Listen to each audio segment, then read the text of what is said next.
When you think of games made by Rockstar, you probably think of driving through a city shooting out the window of your car at the police, or riding through an open plains on your horse. Maybe you remember playing GTA Chinatown Wars on your PSP back in the day.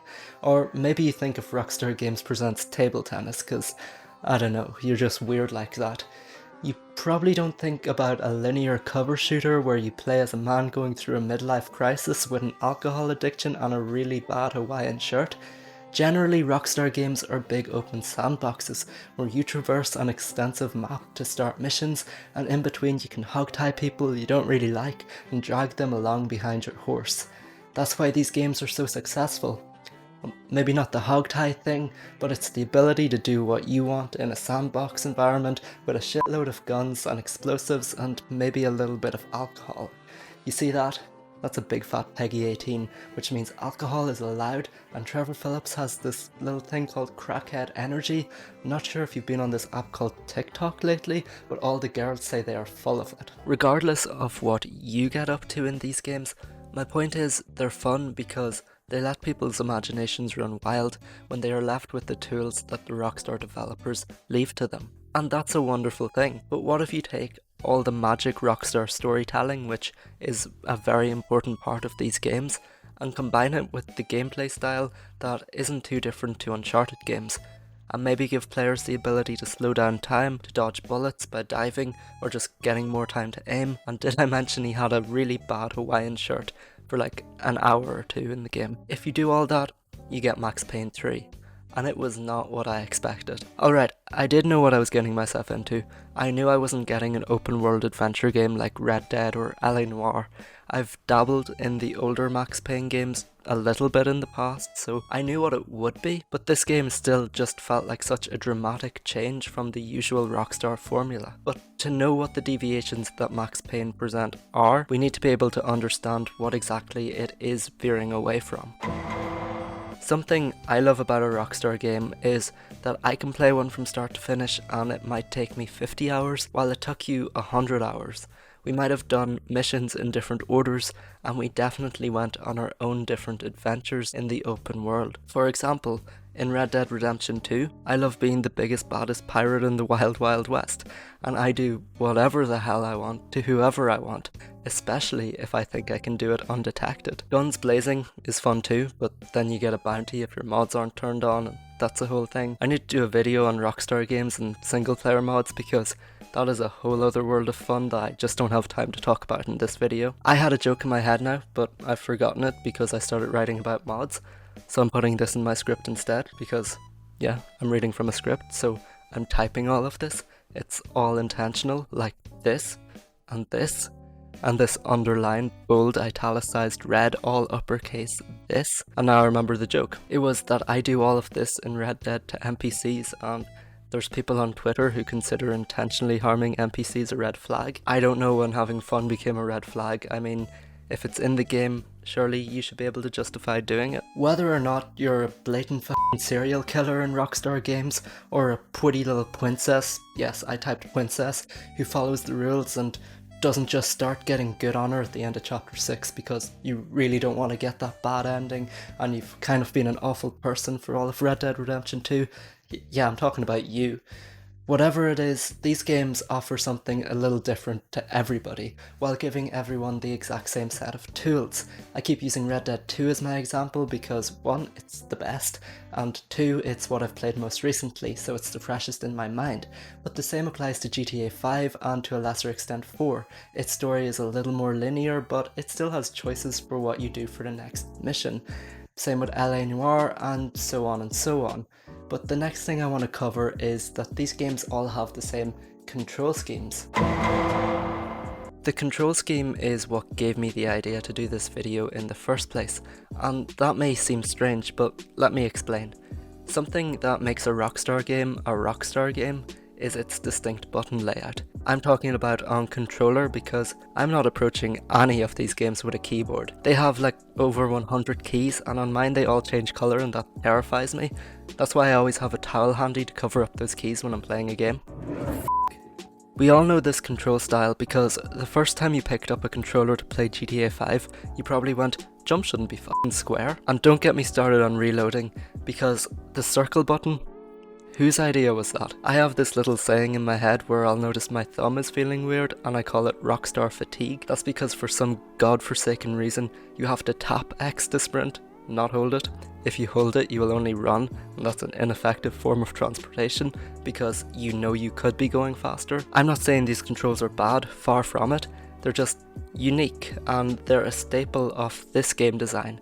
It's quite simple when you think about it, and you also know you're in for a good time because you're playing a Rockstar game. Games with complicated control schemes can still be great though. I picked up Ghost of Tsushima for the first time in about 6 months today to see how it runs on PS5, and there is so much to that game. The touchpad is like 4 different inputs. It feels about as complicated as when I realised my pet rabbits weren't coming back. Max Payne adopts this Rockstar control scheme with a few tweaks in a really different gameplay style, and I love how it was executed because I started moving around in the first level and went, yeah, I know this is going to be good because of the control scheme. I have associated a button layout with enjoying something. That could get dangerous. I'm probably easily manipulated, but that isn't an open invitation to give me something bad and justify it by pressing square to jump. Thank God, at least in this game, you hold X to run full speed instead of tapping it. I found that to be a treat, but it left me wondering, why not do that going forwards, Rockstar? This game came out before GTA 5. Square is to take cover here, which is different, but it makes sense because you need the right bumper for entering bullet time. Basically, it's familiar but not too familiar, which is good because that's kind of the point of what I'm trying to get across here. You know exactly what it is when you start playing, which comes back to that association with this control scheme, meaning a good game, even down to circle being the reload button. Every Rockstar game arguably has an amazing story. There are characters you get super invested in, characters you genuinely hate. There's stories about loss, action, excitements, hard truths, and sometimes redemption. This is mainly because I didn't find the redemption joke funny when I wrote the script. This is mainly because of the mastermind that is Dan Houser. He was the lead writer on many of the games you probably love.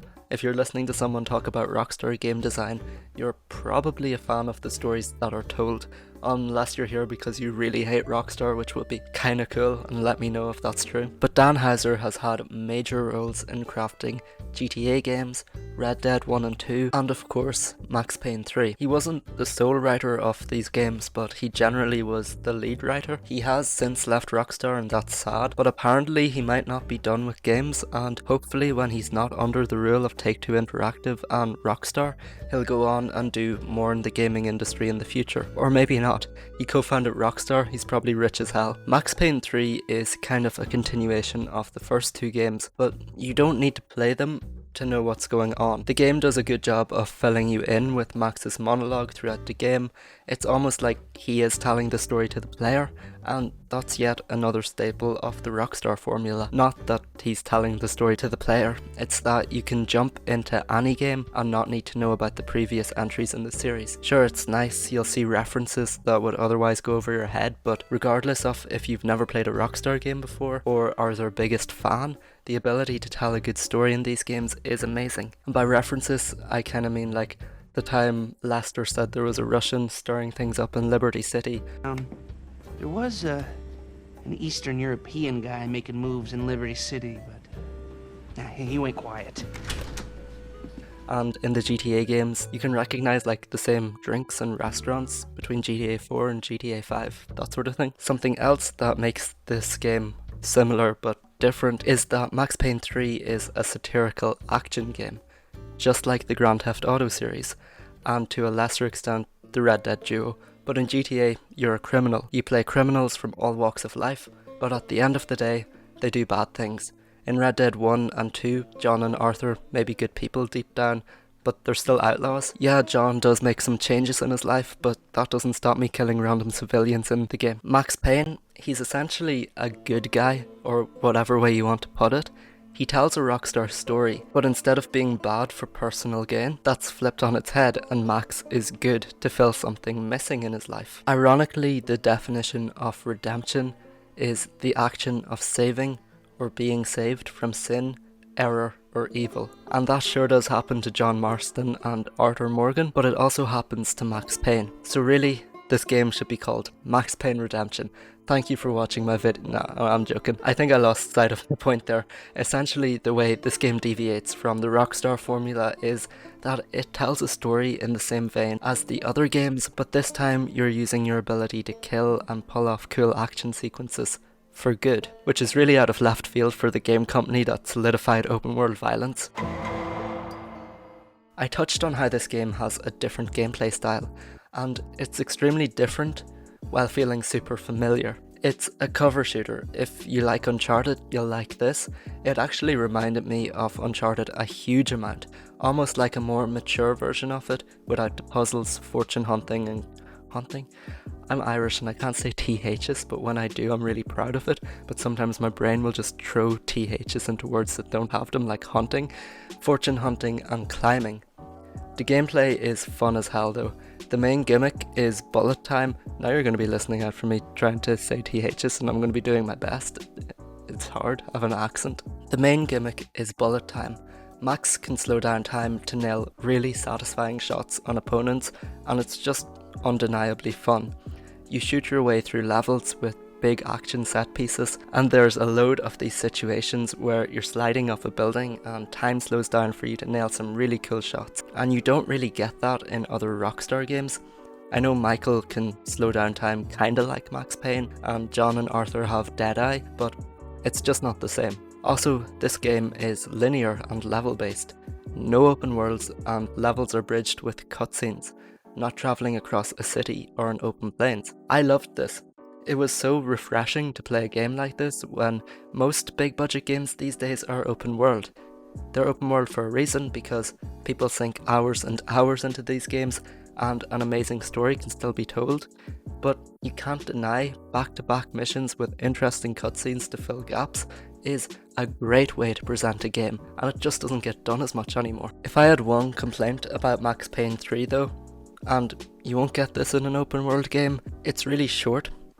Like 7.5 hours short. I'm in the process of replaying it because it was good enough to play twice, I can't lie, but I was disappointed at how short it is. I kinda thought it was this short because of the nature of the gameplay. A Call of Duty campaign is pretty short, but then I remembered Uncharted 4 is like twice that, and The Last of Us Part 2 was 25 hours long or something. Nevertheless, the last two missions this game throws at you, the police station and the airport, are my favourite in the game, and it has a satisfying enough conclusion. I just still wish it was a bit longer. Like Red Dead 2 took me around 50 hours to beat. The epilogue in that game was about as long as this game. At least it took me about 7.5 hours to do the epilogue. I took it really slow though. This may have been a strange topic to cover, but I found it interesting nonetheless, because whenever it comes down to it, Max Payne 3 has that Rockstar magic that many other game studios just cannot recreate. And I just found it really cool how that can be applied to a pretty different game genre. I'd like to see Rockstar revisit this type of game, most likely a new IP, considering I can't see the character of Max Payne coming back for another game. Currently it seems Naughty Dog are the champs for this style of game with the Uncharted series, but I'd love to know of some other games that have that cover shooter and high energy feeling. Leave a comment down below if you can think of any, because I'd love to check them out and play them. My only real complaint is that Max Payne 3 didn't come out on the Wii U.